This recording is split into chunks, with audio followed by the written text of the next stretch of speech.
এই কিছুদিন আগে আমাকে একজন অমুসলিম যুবক হিন্দু ভাই ফোন করেছিল, যদিও সে মনে হয় আমার জলসা শুনে। সে আমাকে বলছে আপনার কাছে কিছু জানার ছিল আমার। আমি বলো আমরা তো জানাবার লেগেই আছি। কি সম্পর্কে জানবে?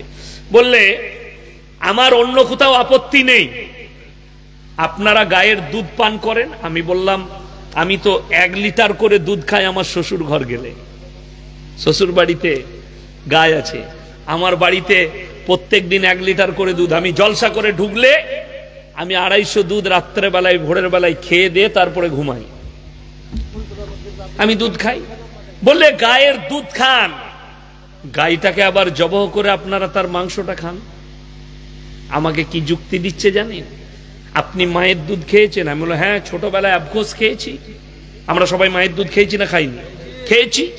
তো আমাকে বলছে আপনি মায়ের দুধ খান, তাহলে মাকে কেন জবাই করে খান না আপনারা? আমি বলি যুক্তিটা ঠিকই আছে, কিন্তু আমার উত্তর নিতে পারবে না। বলে কেন?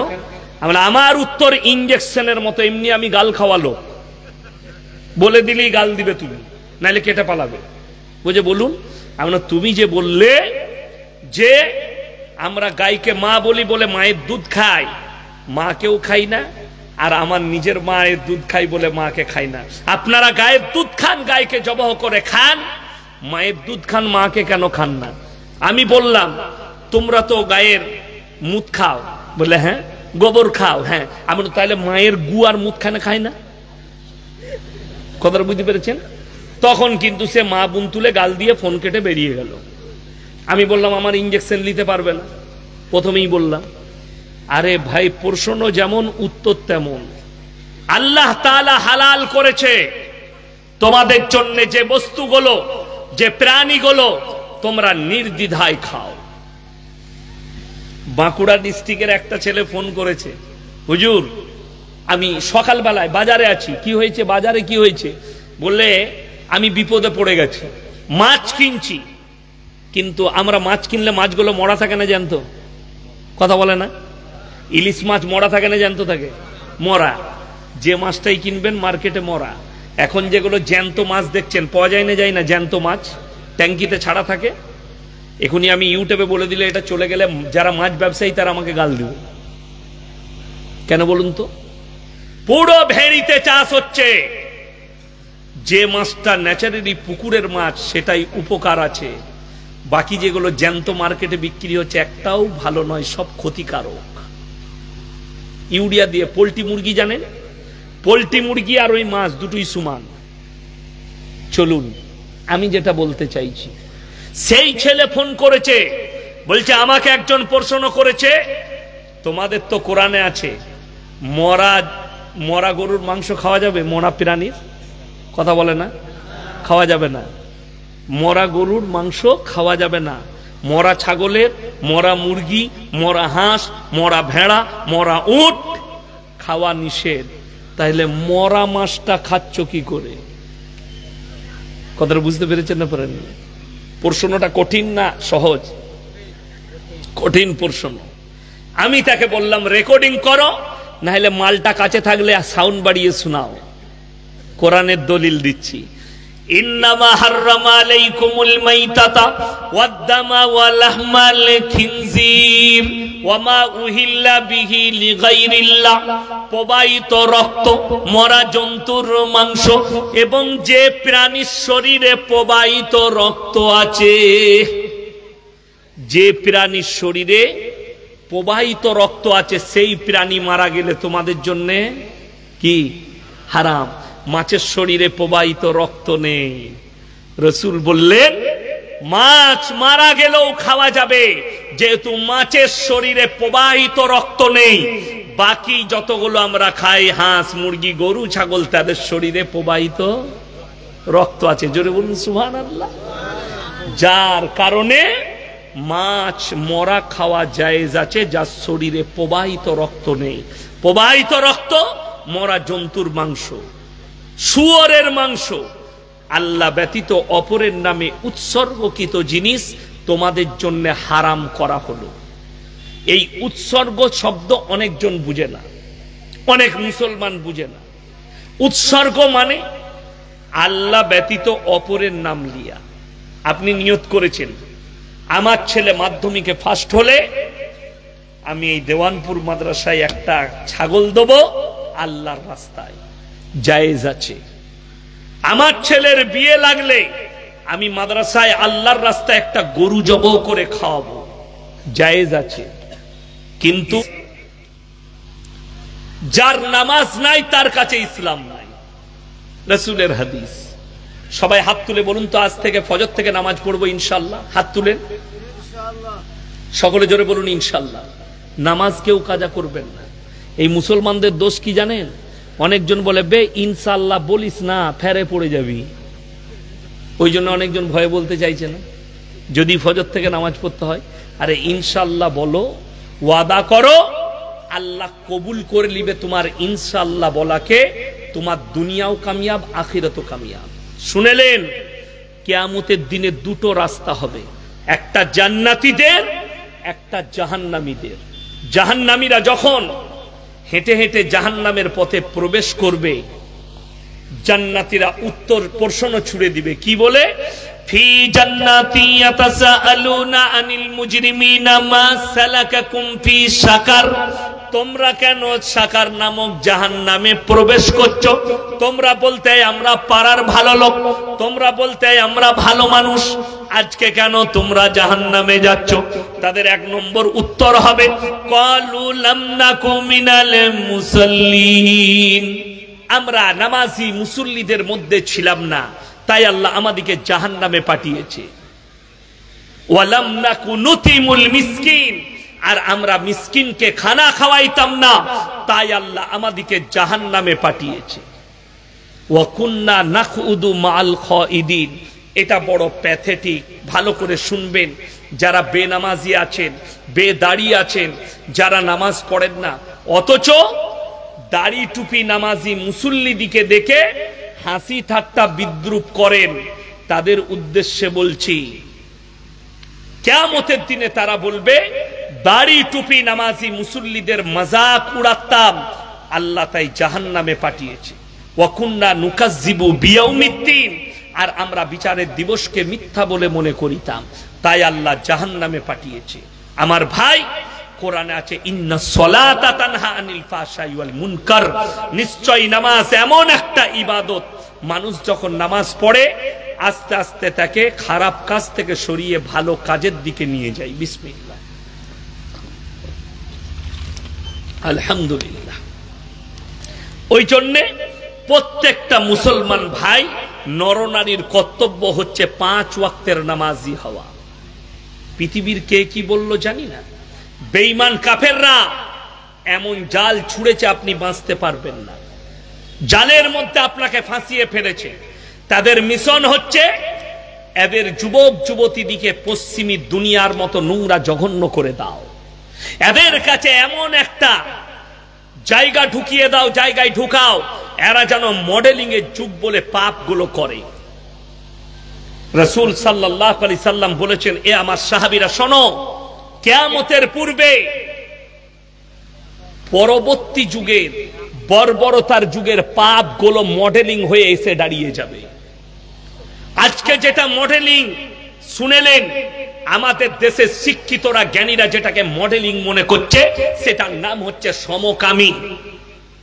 শিক্ষিত যুবক যুবতীরা এরা সমকামীতে লিপ্ত। হাজার হাজার মুসলমানের যুবক শিক্ষিত, জ্ঞানীগুণী, টাকাওয়ালা, তাদের রাত কাটছে নাইট ক্লাবে, মদের ফোয়ারায়।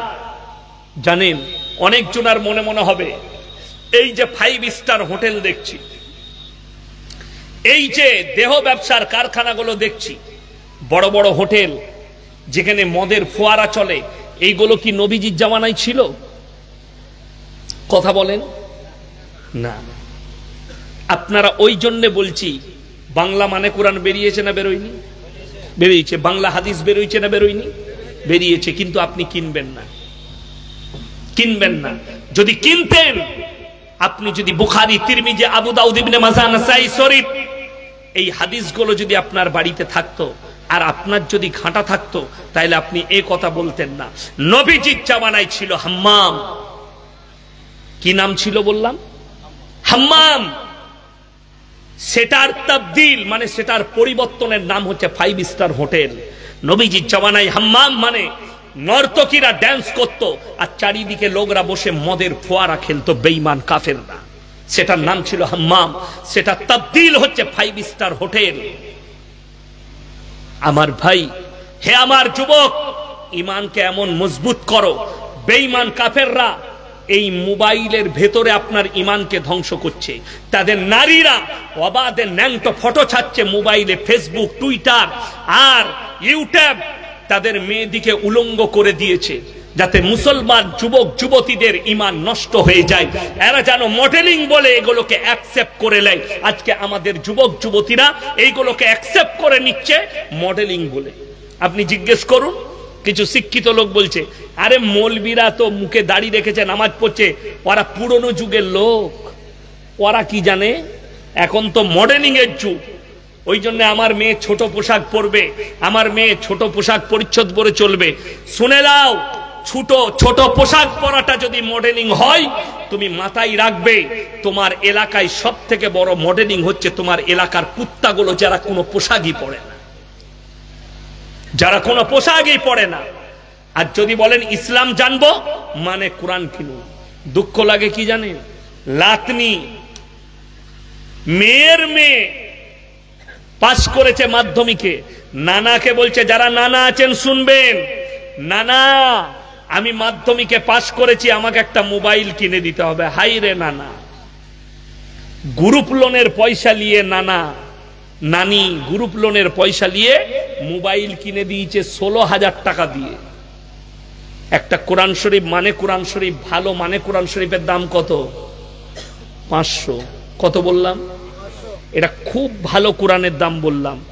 500 টাকার কোরআনটা যদি তোমার লাতনিকে কিনে দিতে আর বলতে এটা রোজ পড়বি, তোমার লাতনি আদর্শবান হতো। মোবাইল কিনে দিয়েছো, তোমার লাতনি প্রত্যেকদিন রাতের বেলায় জিনা করছে মোবাইলের দ্বারা। এটা আর পাপী শুধু সে নয়, তার নানা নানি যারা কিনে দিয়েছে ভালোবেসে, সেই পাপের ভার তাদের মাথাতে উচাববে। আপনি ভেবে দেখুন, আমরা বক্তা, আমাদের কাছে পয়সা নেই। আমার বড় মেয়ে ক্লাস 8-এ পড়ে, কি মনে হয় তাকে আমি কত দামি মোবাইল কিনে দিতে পারি? শখ গেলে পারি না? পারি। আমার যদি ইচ্ছা যায়, আমার মেয়ে যদি আমার শখ হয়, আমি তাকে iPhone 15 কিনে দিতে পারি 1 লাখ টাকা দিয়ে। আমার মোবাইল তার মায়ের মোবাইল স্পর্শ করতে পাই না। ক্লাস 8-এ পড়ছে, আর বিবাহের আগে পর্যন্ত পাবে না। তার বিবাহ হয়ে যাবে, তার স্বামী তাকে দিবে, স্বামীর সঙ্গে কথা বলার জন্য। আমার কাছে ওই সব পূরণ হবে না জীবনে। সব পাবে, যত দামি খাবার খাবে খাও, যে রকম পোশাক চাইবে দামি, পোশাকটা যেন শরীয়ত সম্মত হয় নিয়ে নাও, কিন্তু কখনোই এই সব পূরণ হবে না যে তোমাকে মোবাইল কিনে দেব। যার দ্বারা তোমার ঈমান ধ্বংস হবে, তোমার আকীদা ধ্বংস হবে। বেঈমান কাফেররা ওটাই করেছে। আমাদের সমাজের ছেলেরা আসক্ত হয়ে পড়েছে মোবাইলে। একটা মহিলা মেকআপ করে ফটো দিয়েছে, সেটা দেখে সে তার স্ত্রীকে আর পছন্দ করে না, সেই মেয়েটাই তাকে ভালো লাগছে। কিন্তু তুমি জানো, হে আমার যুবক, হে আমার ভাইয়েরা, শাহরুখ খানের বয়স কত?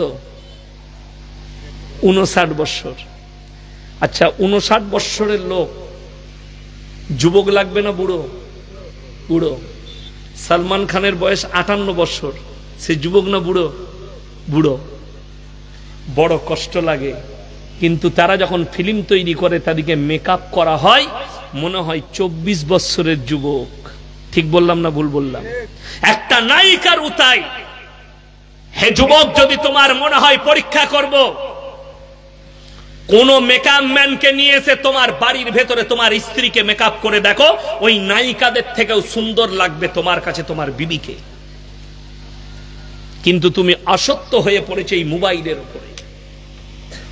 হাজার হাজার স্টুডেন্ট, হাজার হাজার যুবক যুবতী এই মোবাইলের দ্বারা পর্ন ভিডিও দেখে বিবাহের আগে তাদের যৌবনকে শেষ করে দিচ্ছে। তুমি জানো তোমার যৌবনটা কত বড় মূল্যবান জিনিস? হে যুবক, শরীরের মধ্যে আল্লাহ তাআলা যুবক আর যুবতীকে সব থেকে দামি জিনিস যেটা দিয়েছে সেটার নাম হচ্ছে যৌবন ক্ষমতা।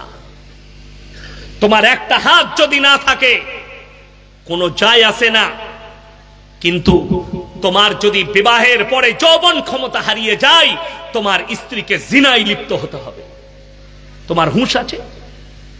তুমি হস্তমৈথুন করে তোমার জীবনকে পণ্য করে দিচ্ছ, তোমার যৌবনকে ধ্বংস করে দিচ্ছ। তুমি বিবাহের আগে জিনায় লিপ্ত হয়ে তোমার যৌবনকে ধ্বংস করে দিচ্ছ।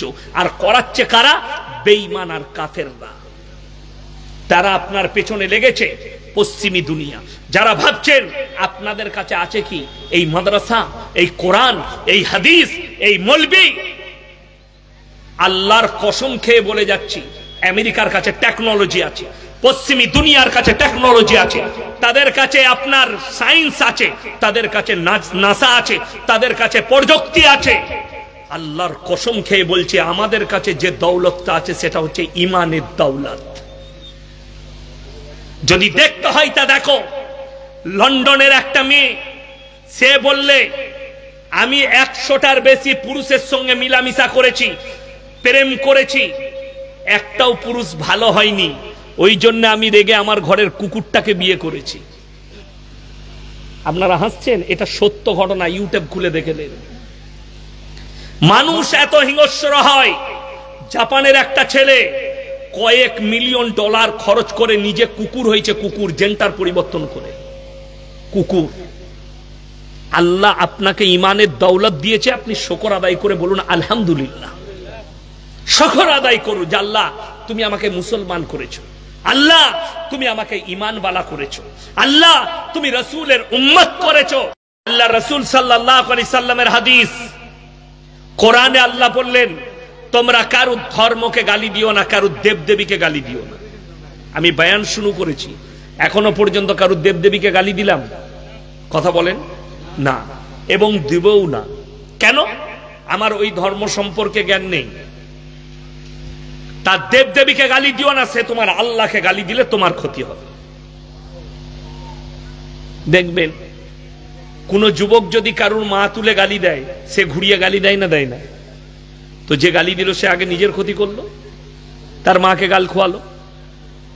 তো তুমি যদি তার ধর্মকে, তার দেবদেবীকে গালি দাও, সে তোমার আল্লাহকে গালি দেবে। ওই জন্য আল্লাহ কোরআনে নিষেধ করেছে। তুমি তোমার ধর্মটা বুঝাও, ইসলামটা প্রচার করো, ইসলামটাকে বুঝিয়ে দাও, আল্লাহ তাকে হিদায়েত দিলে দিনের পথে ফিরে আসবে। জোরে বলুন সুবহানাল্লাহ। যদি বলেন কেমন করে আসবে, দেখুন 2015 থেকে 2021 পর্যন্ত একটা লিস্ট বার করেছে ভারতের মিডিয়ারা, যে কতগুলো মানুষ অন্যান্য ধর্ম থেকে ইসলাম কবুল করেছে। এই 6 বছরের ভেতরে তাদের কাছে হিসাব এসছে 13 লাখ লোক ইসলাম কবুল করেছে। জোরে বলুন সুবহানাল্লাহ। 13 লাখ লোক। আপনি অবাক হবেন। আর অন্যান্য ধর্ম থেকে সনাতন ধর্ম কতগুলো মানুষ কবুল করেছে? 30,000, মাত্র 30,000। আর 13 লাখ লোক ইসলাম কবুল করেছে। তাহলে আপনাকে জানতে হবে, যে নবীজিকে গালি দিচ্ছে ফলস, যে রসুলকে গালি দিচ্ছে, যে কোরআনকে আর ইসলামকে গালি দিচ্ছে, একটা ভদ্র সমাজের লোক জানে এই মৌলবীরা মদ খায় না, এই মৌলবীরা গাঁজা খায় না, এই মৌলবীরা চরিত্রহীন লয়, এই মৌলবীরা দেহ ব্যবসা করে না, এই মৌলবীর বিবিরা বেপর্দায় ঘুরে বেড়ায় না, এই মৌলবীর বিবিরা ন্যাংটা নয়, এই মুসলমানদের যাদের কাছে দিন আছে তাদের বিবিরা বেপর্দা নয়। এটা সকলে জানে, শিক্ষিত সমাজ জানে। কিন্তু যে নূপুর শর্মা নবীজিকে গালি দিয়েছে, আমরা সবাই জানি সে একটা দেহ ব্যবসায়ী মেয়ে। ঠিক কিনা কথা বলেন? কলকাতার নাজিয়া ইলাহি খান প্রতিনিয়ত ইসলামকে গালি দিচ্ছে। তার বাড়ি বিহারে, সে প্রতিনিয়ত কলকাতার মনে হয় কোর্টের উকিল। দেহ ব্যবসায়ী কখনো উকিল হয়? সেই মেয়েটা দেহ ব্যবসায়ী মেয়ে, সবাই জানে। আমি তাকে অনুরোধ করব, তোর কমেন্টগুলো একবার পড়বি। তুই যে ইসলামের বিরুদ্ধে বলিস, তার নিচে কমেন্টগুলো পড়ে দেখবি, তোর চরিত্র সব দিয়ে আছে। যারা জানে তারা সেখানে কমেন্টে লিখেছে, তুই তো অমুক নেতার সাথে সুস, কমেন্টে লেখা আছে। কার? নাজিয়া ইলাহি খানের কমেন্টে। তুই তো অমুক নেতাদের সঙ্গে বসে মদ পান করিস, কমেন্টে লেখা আছে। তোর জন্মটা এইভাবে, কমেন্টে লেখা আছে। আল্লাহর কৃপায় কমেন্টগুলো পড়ে দেখো মৌলবীদের। গোবর ভক্ত, গোবরখোর আর মুতখোররা ছাড়া আমাদিকে গালি কেউ দেয় না। গোবরখোর আর মুতখোর। এই কিছুদিন আগে আমাকে একজন অমুসলিম যুবক হিন্দু ভাই ফোন করেছিল, যদিও সে মনে হয় আমার জলসা শুনে। সে আমাকে বলছে, আপনার কাছে কিছু জানার ছিল আমার। আমি বলো, আমরা তো জানাবার লেগেই আছি। কি সম্পর্কে জানবে? বললে, আমার অন্য কোথাও আপত্তি নেই, আপনারা গায়ের দুধ পান করেন। আমি বললাম, আমি তো 1 লিটার করে দুধ খাই আমার শ্বশুর ঘর গেলে। শ্বশুর বাড়িতে গায় আছে, আমার বাড়িতে প্রত্যেক দিন 1 লিটার করে দুধ। আমি জলসা করে ঢুকলে আমি 250 দুধ রাত্রে বেলায় ভোরের বেলায় খেয়ে দিয়ে তারপরে ঘুমাই। আমি দুধ খাই। বললে, গায়ের দুধ খান, গাইটাকে আবার জবহ করে আপনারা তার মাংসটা খান। আমাকে কি যুক্তি দিচ্ছে জানেন? আপনি মায়ের দুধ খেয়েছেন? আমি বললাম, হ্যাঁ, ছোটবেলায় আফঘোষ খেয়েছি। আমরা সবাই মায়ের দুধ খেয়েছি না খাইনি? খেয়েছি। তো আমাকে বলছে, আপনি মায়ের দুধ খান, তাহলে মাকে কেন জবাই করে খান না আপনারা? আমি বলি, যুক্তিটা ঠিকই আছে, কিন্তু আমার উত্তর নিতে পারবে না। বলে, কেন? আমার উত্তর ইঞ্জেকশনের মতো, এমনি আমি গাল খাওয়ালো, বলে দিলেই গাল দিবে তুমি, নাহলে কেটে পালাবে। বুঝে বলুন। তুমি যে বললে যে আমরা গাইকে মা বলি বলে মায়ের দুধ খাই, মাকেও খাই না, আর আমার নিজের মায়ের দুধ খাই বলে মাকে খাই না। আপনারা গায়ের দুধ খান, গাইকে জবাহ করে খান, মায়ের দুধ খান, মাকে কেন খান না? আমি বললাম, তোমরা তো গায়ের মুত খাও। বলে, হ্যাঁ। গোবর খাও? হ্যাঁ। আমি তাহলে মায়ের গু আর মুত খানে খাই না? কথাটা বুঝতে পেরেছেন? তখন কিন্তু সে মা বুন তুলে গাল দিয়ে ফোন কেটে বেরিয়ে গেল। আমি বললাম, আমার ইঞ্জেকশন নিতে পারবে না। প্রথমেই বললাম, আরে ভাই, প্রশ্ন যেমন উত্তর তেমন। আল্লাহ তাআলা হালাল করেছে তোমাদের জন্য যে বস্তুগুলো, যে প্রাণীগুলো, তোমরা নির্দ্বিধায় খাও। বাঁকুড়া ডিস্ট্রিক্টের একটা ছেলে ফোন করেছে, হুজুর আমি সকালবেলায় বাজারে আছি। কি হয়েছে? বাজারে কি হয়েছে? বললে, আমি বিপদে পড়ে গেছি, মাছ কিনছি, কিন্তু আমরা মাছ কিনলে মাছগুলো মরা থাকে না জ্যান্ত? কথা বলে না? ইলিশ মাছ মরা থাকে না জ্যান্ত থাকে? মরা। যে মাছটাই কিনবেন মার্কেটে মরা। এখন যেগুলো জ্যান্ত মাছ দেখছেন, পাওয়া যায় না, যায় না, জ্যান্ত মাছ ট্যাঙ্কিতে ছাড়া থাকে। এখনই আমি ইউটিউবে বলে দিলে এটা চলে গেলে যারা মাছ ব্যবসায়ী তারা আমাকে গাল দিবে। কেন বলুন তো? পুরো ভেড়িতে চাষ হচ্ছে। যে মাছটা ন্যাচারালি পুকুরের মাছ, সেটাই উপকার আছে। বাকি যেগুলো জ্যান্ত মার্কেটে বিক্রি হচ্ছে, একটাও ভালো নয়, সব ক্ষতিকারক। ইউরিয়া দিয়ে। পোল্ট্রি মুরগি জানেন? পোল্ট্রি মুরগি আর ওই মাছ দুটোই সমান। চলুন, আমি যেটা বলতে চাইছি, সেই ছেলে ফোন করেছে, বলছে আমাকে একজন প্রশ্ন করেছে, তোমাদের তো কোরআনে আছে মরা গরুর মাংস খাওয়া যাবে? মরা প্রাণীর কথা বলে না? খাওয়া যাবে না। মরা গরুর মাংস খাওয়া যাবে না। মরা ছাগলের, মরা মুরগি, মরা হাঁস, মরা ভেড়া, মরা উট খাওয়া নিষেধ। তাহলে মরা মাছটা খাচ্ছ কি করে? কথাটা বুঝতে পেরেছেন না পারেন? প্রশ্নটা কঠিন না সহজ? কঠিন প্রশ্ন। আমি তাকে বললাম, রেকর্ডিং করো, না হলে মালটা কাছে থাকলে সাউন্ড বাড়িয়ে শোনাও। কোরআনের দলিল দিচ্ছি। ইন্নামা হাররামা আলাইকুমুল মাইতাতা ওয়াদ-দামা ওয়া লাহমাল খিনজির ওয়া মা উহিল্লা বিহি লিগাইরিল্লাহ। প্রবাহিত রক্ত, মরা জন্তুর মাংস এবং যে প্রাণীর শরীরে প্রবাহিত রক্ত আছে, যে প্রাণীর শরীরে প্রবাহিত রক্ত আছে সেই প্রাণী মারা গেলে তোমাদের জন্য কি হারাম। মাছের শরীরে প্রবাহিত রক্ত নেই। রাসূল বললেন মাছ মারা গেলেও খাওয়া যাবে, যেহেতু মাছের শরীরে প্রবাহিত রক্ত নেই। বাকি যতগুলো আমরা খাই, হাঁস, মুরগি, গরু, ছাগল, তাদের শরীরে প্রবাহিত রক্ত আছে। জোরে বলুন সুবহানাল্লাহ। যার কারণে মাছ মরা খাওয়া জায়েজ আছে, যার শরীরে প্রবাহিত রক্ত নেই। প্রবাহিত রক্ত মরা জন্তুর মাংস, শুয়োরের মাংস, আল্লাহ ব্যতীত অপরের নামে উৎসর্গকৃত জিনিস তোমাদের জন্য হারাম করা হলো। এই উৎসর্গ শব্দ অনেকজন বুঝে না, অনেক মুসলমান বুঝে না। উৎসর্গ মানে আল্লাহ ব্যতীত অপরের নাম লিয়া। আপনি নিয়ত করেছেন আমার ছেলে মাধ্যমিকে ফার্স্ট হলে আমি এই দেওয়ানপুর মাদ্রাসায় একটা ছাগল দেব আল্লাহর রাস্তায়, জায়েজ আছে। আমার ছেলের বিয়ে লাগলে আমি মাদ্রাসায় আল্লাহর রাস্তায় একটা গরু জবাহ করে খাওয়াবো, জায়েজ আছে।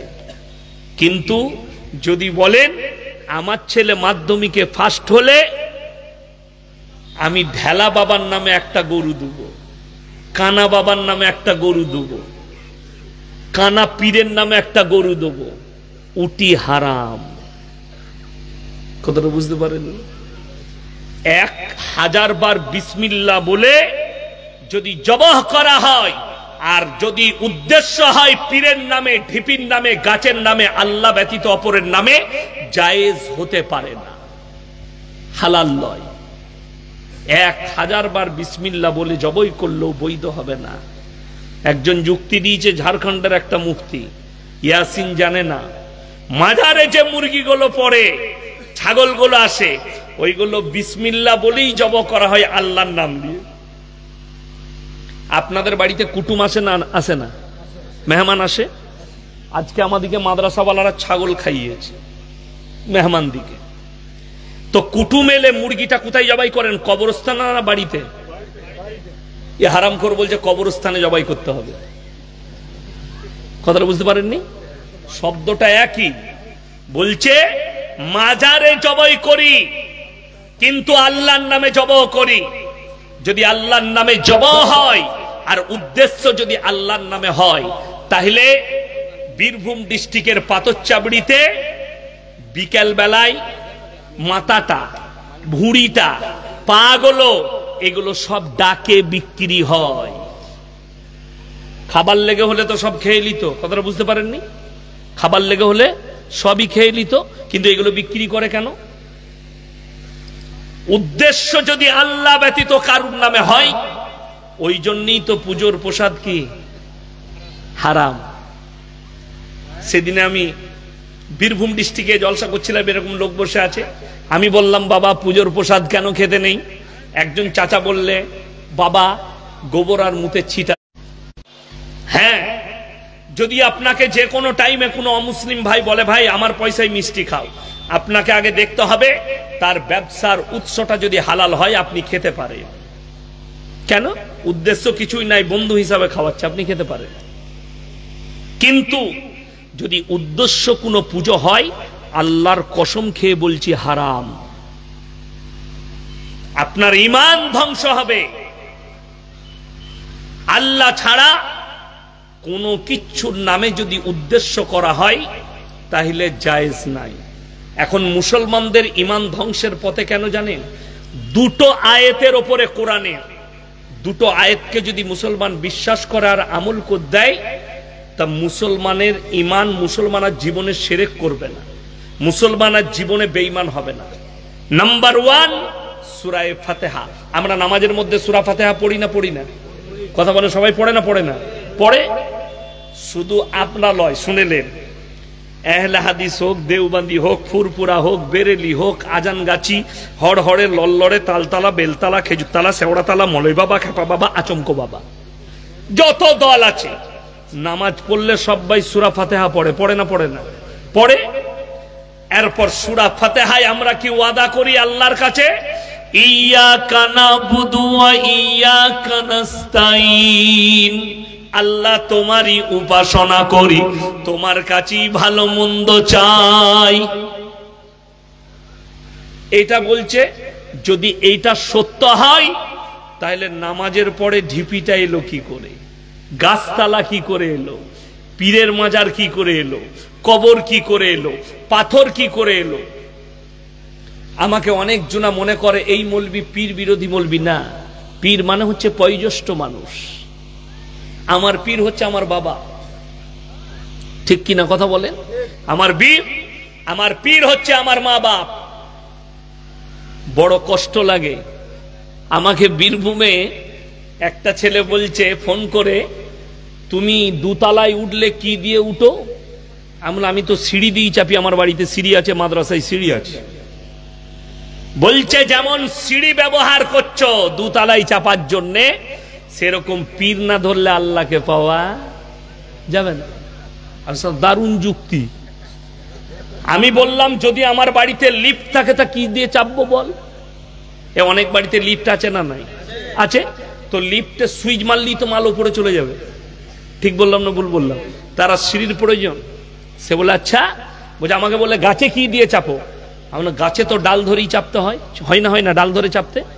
সে বলছে ডাল ধরে যখন গাছে চাপো ওই রকমই পীর না ধরলে আল্লাহকে পাওয়া যাবে না। আমি বললাম আমি যদি ডাব গাছে চাপি তাহলে কি ধরবো বল? কথাটা বুঝতে পেরেছেন না পারেন? এরপর যাদের মনে হবে, যারা ভাবছেন এখানে বসে সত্যি তো আল্লাহকে পাবো কি করে, কোরআন সামনে রাখা আছে, আমি হচ্ছে হাফিজে কোরআন, আমার কোরআন প্রয়োজন পড়ে না। চলুন 21 পারা সূরায়ে সিজদা। কোন সূরা বললাম? সূরায়ে সিজদা, পারা নম্বর কত? 21। আমার আল্লাহ বললেন তাতাজাফা জুনুবুহুম আনিল মাদাজি'i ইয়াদউনা রাব্বাহুম খাউফান ওয়া তামাআ। যারা আল্লাহর সঙ্গে সম্পর্ক করতে চায় রাতের অন্ধকারে পৃথিবীর সবাই নিদ্রায় নিয়ে চলে যাবে, যারা আমার প্রিয় হবে তারা নামাজের পাটিতে এসে আমার কাছে কান্নাকাটি করবে, তাহাজ্জুদের নামাজ পড়বে আর আমার কাছে কান্নাকাটি করবে। ডাইরেক্ট আমার আল্লাহর সঙ্গে আমার সম্পর্ক হবে। জোরে বলুন সুবহানাল্লাহ। হারামখোর বলছে পীর না ধরলে পেরোতে পারবি না। কোথা থেকে যে পেয়েছে মাসলা তা আল্লাহ ছাড়া কেউ জানে না। চ্যালেঞ্জ দিলাম সমস্ত 14 গোষ্ঠীকে, কেউ যদি দেখাতে পারে কোরআন হাদিস থেকে যে ভণ্ড পীরকে ধরতে হবে, পীর ধরা ফরজ, ওয়াজিব, সুন্নত, নফল, যদি কেউ দেখিয়ে দিতে পারে আমি অবশ্যই সেই পীরকে মেনে নেব, অবশ্যই মানব সেই পীরকে। কিন্তু বড় কষ্টের বিষয়, আরে পীর মানে বয়োজ্যেষ্ঠ মানুষ। সভাপতি সাহেব আমার কাছে বয়োজ্যেষ্ঠ, ইনাকে আমি সম্মান করব না, রেসপেক্ট করছি, এটাই তো আমার পীর মানা। এরপর যদি বলেন আমি এত ভালোবাসি পায়ে চুমু খাবো, তো আল্লাহর কাছে মার খাবো না?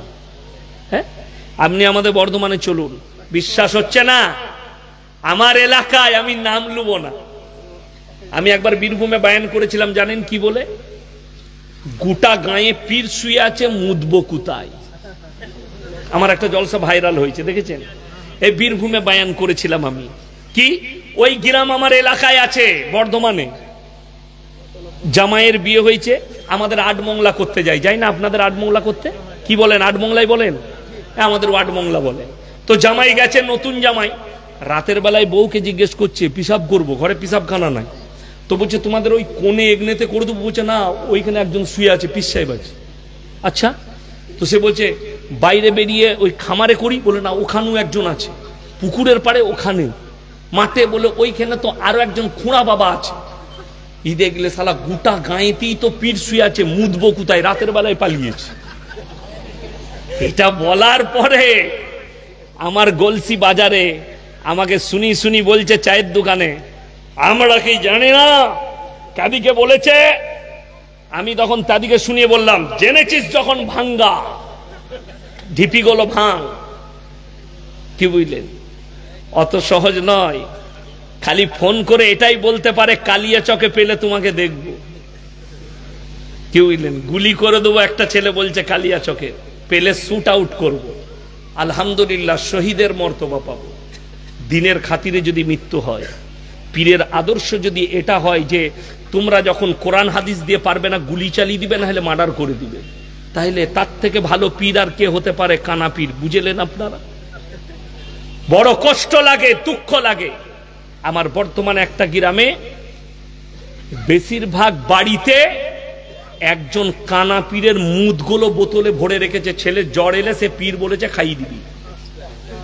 এটা আমি স্টেজে বসে বলছি, কোরআন সাক্ষী আছে, মিথ্যা গল্প নয়, একদম বাস্তব ঘটনা, বাস্তব। এখনই আমি বায়ান শুনছিলাম, এরকম উঁচু টুপি বাংলাদেশের, সে বায়ান করছে, ভাইয়েরা তোমরা কার কাছে চাইবে? সবাই তখন, আচ্ছা আমি যদি আপনাদেরকে বলি ভালো মন্দ তোমরা কার কাছে চাইবে, আপনারা কাকে বলবেন? আল্লাহর কাছে। সব মজমার লোক বলছে আল্লাহর কাছে। কে কইল আল্লাহর কাছে? আল্লাহর কাছে নয়, মাইজ ভান্ডারি পীরের কাছে চাইতে হবে। নাউজুবিল্লাহ বলে। এটা ডাইরেক্ট বলছে। এই লোকটা কাফের না কাফের নয়? ঈমান চলে গেল, কাফের হয়ে গেল। আল্লাহর কসম করে বলছি, ভালো মন্দ কল্যাণ অকল্যাণের মালিক হচ্ছেন একমাত্র কে? সকলে বলুন আল্লাহ। এই মানুষ ওয়াদা করছে নামাজের মধ্যে, ইয়্যাকা না'বুদু ওয়া ইয়্যাকা নাস্তাঈন, আল্লাহ তুমি ছাড়া কারোর উপাসনা করি না, তোমার কাছে ছাড়া ভালো মন্দ চাই না। অথচ সেই মানুষ গিয়ে কবরে সিজদা দিচ্ছে, ঢিপিতে সিজদা দিচ্ছে, গাছতলায় সিজদা দিচ্ছে। এটা বললে আমি খারাপ। চলুন, কোরআনে আছে সূরা বাকারার প্রথমেই, আলিফ লাম মিম যালিকাল কিতাবু লা রাইবা ফীহি। আমার এই কোরআনে বিন্দু মাত্র সন্দেহর অবকাশ নাই। জোরে বলুন সুবহানাল্লাহ। আপনাকে দেখিয়ে দিই, ভারতে 30 কোটি মুসলমান আছে, এর মধ্যে এই 30 কোটি মুসলমানের ভেতরে আপনি যদি হিসেব করেন যে এই 30 কোটি মুসলমানের ভেতরে 10 কোটি মুসলমান আছে নাকি সন্দেহ আছে। আমি 10 বছর আগে আমার জীবনের তখন জলসার প্রথম প্রায় 12-14 বছর হবে, আমার আব্বাজির সঙ্গে আমি উত্তরপ্রদেশ লখনৌ গিয়েছিলাম। লখনৌ আলিয়া ইরফানিয়ায় আব্বাজির জলসা ছিল, আমি সাথে গিয়েছিলাম। তখন আমি নতুন নতুন ফারেগ হয়েছি, সাথে গেছি ট্রেনে। তো কারি মুস্তাক সাহেব মরহুম, উনি দাওয়াত দিয়েছিলেন। আমরা গেলাম দেখা করতে আসরের সময় নাদওয়াতুল উলামায় মোল্লা রাবে হোসনি সাহেবের সঙ্গে। তিনি জীবিত ছিলেন তখন। তিনার অফিসে গেলাম, তিনি নাস্তা করালেন। আমি বললাম হযরত কুছ হামে নসিহত কিজিয়ে। তিনি কি বললেন জানেন? अरे भाई, बंगाल और बिहार के ज्यादातर लोग शिर्क और बिदात में डूबी हुई है, उनको निकालो, इनके बारे में ज्यादा से ज्यादा तकरीर करो।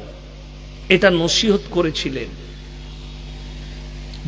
বিহার আর বাঙ্গাল, যত মাজারের ব্যবসা আমাদের দেশে এই দুটো রাজ্যে বেশি, বিহার আর বাংলায়। অপরের নামে অপরকে বিশ্বাস করা, ঝড় দিলে যে গাছ ভেঙে যাবে, সুনামি এলে যে ডুবে যাবে, তার উপরে বিশ্বাস, তার সৃষ্টিকর্তার উপরে বিশ্বাস আপনি রাখতে পারেননি। আজকে দেখে নেন, হিসেব করুন আপনার এই থানায় কত পার্সেন্ট লোক, যদি মালদা ডিস্ট্রিক্টের হিসেব করেন যে কত পার্সেন্ট লোকের কাছে দ্বীনি শিক্ষা আছে, আমার মনে হয় 85% মুসলমানের কাছে দ্বীনি শিক্ষা। আমরা সকলে জানি নেশাগ্রস্ত জিনিস ব্যবহার করা হারাম। হারাম না হারাম নয়? হারাম। কষ্টটা কোথায় জানেন? আপনি ছাড়তে পারেননি বিড়ি, আপনি ছাড়তে পারেননি গুটকা, আপনি ছাড়তে পারেননি মদ। এখানে কে আছেন হাত তুলে বলুন যে মদ খাওয়া হারাম নয়? জানি না, মদ স্পর্শ করা হারাম। আপনাকে আমি মালদা ডিস্ট্রিক্টে দেখিয়ে দেবো, আপনার কালিয়াচক থেকে সুজাপুর পর্যন্ত দেখিয়ে দেবো মুসলমান মদও খায় আর মদও বিক্রি করছে। হোটেল করেছে, মুসলমান মদ বিক্রি করছে। ঠিক বললাম না ভুল বললাম? মুসলমান গাঁজা নিজেও খাচ্ছে, গাঁজা বিক্রি করছে, তার উপার্জন হারাম। লটারির টিকিট হালাল না হারাম? হারাম। আপনাকে দেখিয়ে দেব, সব থেকে বেশি লটারি বিক্রি করে মুসলমান আর কাটেও মুসলমান।